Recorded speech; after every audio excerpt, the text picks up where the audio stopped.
Kuna mambo madogo madogo ambayo ndiyo yanaleta ladha ya ndoa. Unaposema ndoa hii ni nzuri, usitegemee eti kuna mijambo mikubwa ndio inayosababisha ndoa kuwa tamu. Kuna mambo madogo madogo, na sio tu mambo, kuna vitabia vidogo. Kwa mfano, ndio utakuja kunielewa kwa nini nimesema mazoea na athari zake katika ndoa. Kwa sababu haya mambo ni madogo. Kwa hiyo lile dubwasha mazoea likiwakamata, haya mambo wengi huwa wanayapuuzia. Unakuta ndoa inabaki baba fulani, mama fulani. Wanandoa wako kwenye ndoa ili walee watoto, na sio wao kufurahiana tena.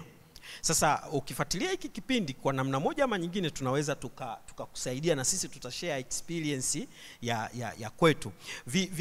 Kwa hiyo kuna vile vitabia vidogo ambavyo ndio vinaleta ladha ya kwenye ndoa. Unajua watu kabla hawajakutana, hawajaoana, kuna mambo ambayo yalisababisha kuvutiana.